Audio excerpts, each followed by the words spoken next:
Halo, assalamualaikum Haji Muda semuanya. Sekarang kita lagi berada di BPKH Talks.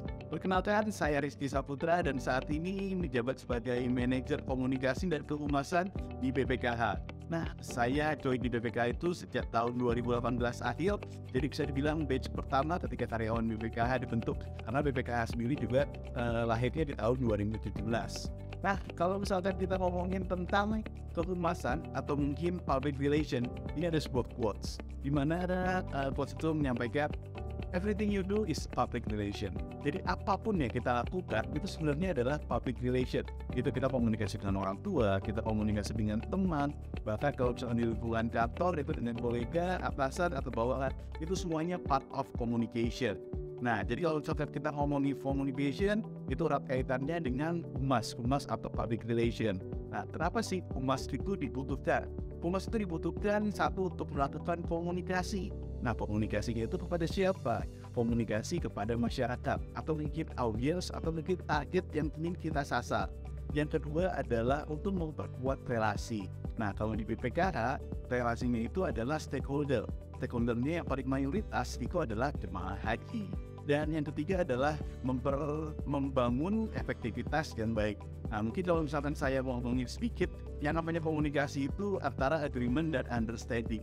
Jadi kalau misalkan ada sebuah kebijakan, itu bagaimana kita memberikan agreement kepada target kita atau kepada stakeholder kita. Dan bagaimana caranya stakeholder kita itu understand dengan apa kebijakan yang kita lakukan. Jadi seperti komunikasi, kita mencoba melibatkan supaya komunikasi kita jadi dua arah. Dan kalau sangat kita ngomongin public relation, itu ada banyak part-partnya lagi, yang lain-lainnya. Kalau kita ngomongin tentang communication, itu banyak banget part-partnya. Jadi contohnya adalah media relation. Media relation ini adalah bagaimana cara kita menjaga hubungan yang baik itu dengan teman-teman media atau wartawan, jurnalis. Karena namanya teman-teman media itu adalah memperluas jaringan dari sebuah organisasi yang memberitakan berita-berita terkait organisasi tersebut. Yang kedua adalah community engagement.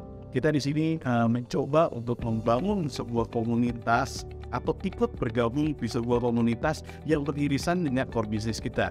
Kalau BPKH ini kan Badan Pengelola Keuangan Haji. Jadi erat kaitannya dengan haji dan komunitas-komunitas muslim yang ada di sekitar kita.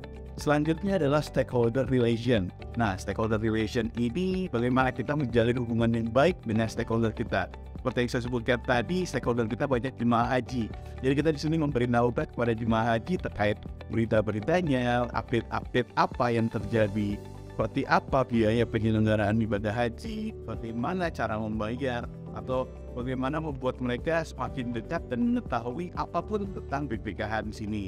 Nah, kita juga ada namanya isu manajemen, sosial media. Nanti kita akan membahas tentang sosial media lebih luas lagi. Dan juga ada namanya government relation. Bagaimana kita menjalin lembaga yang berada dan beririsan juga dengan BPKH. Ada juga event management. Event management ini adalah kita membuat event yang berkolaborasi juga dengan lembaga-lembaga, kementerian-kementerian yang fungsinya juga sebagai echo chamber dari apa yang dilakukan oleh BPKH. Lalu juga ada internal communication, dan yang paling tidak disukai oleh humas itu adalah crisis management. Dimana kalau misalkan sebuah organisasi itu menjadi ada berita-berita yang tidak baik dan itu harus dihandle. Dan biasanya itu harus pulang pagi, atau mungkin harus standby 24 jam untuk menghadapi krisis-krisis seperti itu. Nah, berangkat dari hal tersebut, Humas BPKH punya key points. Key points kita adalah amanah melayani umat. Kita di sini mempunyai prinsip di mana itu adalah syariah, terus juga ada hati-hati, terus nirlaba, profesional, akuntabel, dan yang paling penting adalah transparan. Nah, transparan ini yang menjadi poin dari Humas, di mana kita harus memberitakan semuanya itu secara jujur. Jadi yang namanya Humas itu harus berbicara jujur. Dan yang another thing juga adalah deliver the message of the organization. Jadi kebijakan apa yang dilakukan oleh BPKH itu harus kita beritahukan kepada publik. Jadi contohnya di tahun 2022 itu biaya haji itu mencapai 98,7 juta. Itu adalah biaya realnya. Tapi masyarakat hanya membayar sekitar 39,8 rata-rata dari setiap provinsi yang ada di seluruh Indonesia. Nah, di sini ada gap, ada selisih. Kita ingin memberitahukan kepada masyarakat kalau misalkan selisih ini itu ternyata dibayarkan atau dikelola oleh BPKH guna menutupi supaya jemaah itu bisa berangkat haji dengan tenang, dengan aman, dengan nyaman, seperti itu. Dan yang kedua adalah membangun public trust. Seringkali BPKH ini diterpa oleh yang namanya box, sering ada hashtag audit dana haji. Nah, sekarang dana haji itu diaudit apa enggak? Kita diaudit oleh BPK. Nah, maka dari itu kita mengeluarkan juga hashtag untuk counter dari audit dana haji tadi dengan dana haji aman. Karena dana haji memang aman, dikelola dengan baik oleh BPKH, dan semuanya dapat dilihat karena kita transparan. Nah, selanjutnya apa sih yang dilakukan oleh Humas BPKH? Humas BPKH itu adalah memberikan informasi dan juga memberikan edukasi kepada masyarakat. Nah, jadi kalau misalkan masih banyak masyarakat yang nggak tahu gitu kan tentang apa yang dilakukan oleh BPKH itu apa sih? Nah, itu kita coba menjelaskan. Yang paling pertama adalah tadi kita sudah seperti bahas tentang sosial media. Sosial media ini adalah salah satu tools yang kita gunakan untuk men-spread information kepada jemaah haji, kepada masyarakat, atau mungkin orang-orang yang sedang galau nih. Gue pengen naik haji apa enggak ya? Aku mendingan jalan-jalan dulu kali ya, keliling-keliling Indonesia atau keliling-keliling luar negeri. Dan selanjutnya juga BPKH ini mempunyai yang namanya media monitoring. Media monitoring itu adalah salah satu tools yang fungsinya adalah sebagai media listing untuk mengetahui apa aja sih yang sedang ada di luar sana, apa sih yang dibicarakan oleh orang lain. Dan juga kita bekerjasama dengan baik itu dengan media massa. Itu baik dari media cetak, media online, dan media-media lainnya seperti radio. Kita mempunyai website itu di www.bpkh.go.id, dan juga kalau misalkan untuk transparansinya semuanya bisa dilihat itu di ppid.bpkh.go.id. Nah, salah satunya juga yang kita lakukan adalah kita memberitahukan kepada jemaah haji atau mungkin calon jemaah haji bahwa kita juga mempunyai ini yang namanya aplikasi yang bisa di-download di Play Store, bisa di-download di App Store, itu di BPKH VA. Nah, jadi teman-teman bisa langsung download tuh di handphonenya, di smartphone-nya, langsung bisa melihat seperti apa sih informasi-informasi yang kita dari Humas juga memberitahukan pada jemaah haji atau calon jemaah haji. Nah, ngobrolin lagi terkait Humas di BPKH, itu kita punya yang namanya program kunci. Program kunci di BPKH itu salah satunya adalah media gathering, terus juga media briefing, kita juga melakukan media visit. Karena tiga hal ini adalah tiga hal yang berfungsi untuk membangun relasi dan kedekatan kepada teman-teman dari media atau wartawan. Terus juga yang kita lakukan adalah kita berkolaborasi antara lembaga, antara kementerian, itu yang beririsan dengan BPKH. Dan juga selanjutnya kalau misalkan teman-teman lihat di sosial media kita, itu di situ udah cukup banyak influencer yang juga menjadi opinion leader kita. Salah satunya mungkin dari tokoh agama, dari akademisi, atau mungkin dari artis-artis yang mempunyai concern terkait keislaman, terkait dan haji dan yang lain-lain seperti itu. Kita di sini mencoba membangun awareness supaya masyarakat mulai mengetahui nih BPKH ini apa nih. Karena tadi saya sebutkan kalau kita dibangun di tahun 2017 dan mungkin masih banyak masyarakat itu yang belum mengetahui. Karena BPKH ini adalah lembaga independen yang dibangun oleh pemerintah. Nah, jadi sifatnya independen ya. Dan selanjutnya adalah kita lakukan publikasi. Publikasi ini ke siapa? Ke teman-teman media, ke website kita, dalam bentuk seperti itu juga, dalam bentuk press release. Jadi kalau misalkan pengen menjadi seorang public relation atau menjadi seorang humas, itu wajib untuk mengetahui bagaimana cara membuat press release. Dan seperti yang saya janjiin tadi, kalau cara kita bakal mempunyai sosial media. Nah, sosial media itu kita bangun dari nol di tahun 2018 pada saat itu dari Twitter. Twitter itu kan bisa dibilang adalah media yang aktifnya dari situ tuh. Suka banyak yang namanya berita-berita hoax itu yang bersumber dari Twitter. Dan situ kita mencoba untuk listening, dan kalau misalkan ini adalah isu-isu yang seperti fitnah atau hoax, ya kita mencoba untuk meredamkannya.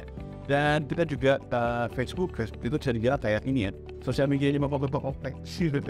Dan juga ada Instagram yang sering kita posting. Jadi kalau teman-teman belum follow Instagram BPKH, sosial media BPKH, langsung aja di BPKH dari. Dan yang selanjutnya adalah TikTok nih, yang lagi in banget. TikTok BPKH ini udah cukup banyak orang-orang yang melihat. Di situ kita mengedukasi, kita memberikan hiburan juga, di mana di situ teman-teman bisa melihat bagaimana cara menonton haji, apa itu virtual account, banyak banget informasi di situ yang kita kemas dalam bentuk hiburan. Dan selanjutnya adalah YouTube. Nah, kalau misalkan belum pada tahu atau mungkin belum pada subscribe, itu bisa di YouTube BPKH RI. Nah, kalau YouTube ini kita mempunyai banyak banget cerita-cerita yang kita bangun di sini. Pada itu kita menyebutnya adalah membangun asa lewat cerita. Jadi di sini kita melihat semua orang itu menyukai yang namanya cerita. Dan di sini kita mengemas dalam bentuk podcast, dalam bentuk web series, dalam bentuk kabar BPKH, mungkin yang pengen tahu kegiatan-kegiatan BPKH. Jadi semuanya itu kita kemas secara menarik dan kita mencoba menceritakan apa yang kita lakukan di YouTube BPKH dalam cerita-cerita. Selanjutnya yang kita lakukan adalah campaign. Campaign kita salah satunya adalah Ayo Haji Muda. Nah, Ayo Haji Muda ini adalah sebuah gerakan untuk mengajak nih teman-teman yang masih muda, yang masih energik itu untuk mulai mendaftarkan hajinya sejak dini. Yang ini bagaimana mempersuade teman-teman yang masih muda nih, yang masih energik untuk mulai mendaftarkan haji. Karena haji itu lebih panjang, bisa sampai 20 tahun, bahkan lebih. Jadi kalau kita mendaftarkan sekarang, itu kan berarti itu masih di usia yang masih fit lah, masih bisa membantu orang-orang mungkin yang lebih tua daripada kita gitu. Selanjutnya adalah pelayanan dari kehumasan di BPKH. Jadi kalau misalkan teman-teman di sini pada pengen tahu lebih banyak tentang apa sih BPKH itu, nah salah satu pelayanan dari kehumasan di BPKH itu adalah WhatsApp Kontak Center, di mana teman-teman bisa mengetahui apapun tentang BPKH di situ. Jadi bisa langsung menghubungi di 0821 909 6002. Nanti akan dijawab tuh, pengen tahu gimana cara daftar haji. Nah, pengen tahu bagaimana nilai manfaat dari virtual account. Itu semuanya langsung tersaji di sana. Bahkan bisa langsung chat dengan operatornya.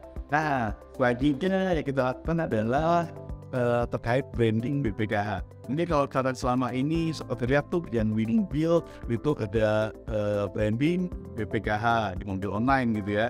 Mungkin kalau misalkan lihat sosial media kita sempat bikin yang namanya komik haji. Nah, jadi kalau misalkan teman-teman pengen tahu dan juga pengen sambil baca komik nih ya, ini bisa langsung nanti di searching aja, lihat di Instagram kita atau di website kita itu terkait komik haji. Nah, kalau pengen tahu lebih banyak, jangan lupa follow sosial media BPKH di BPKH RI dan juga subscribe di YouTube BPKH RI. Dan juga jangan lupa kunjungi website kita di www.bpkh.go.id. Jangan lupa juga ya buat download aplikasi BPKH VA. Oke, sekian dari saya, Rizky Saputra dari Humas BPKH. Terima kasih. Assalamualaikum warahmatullahi wabarakatuh.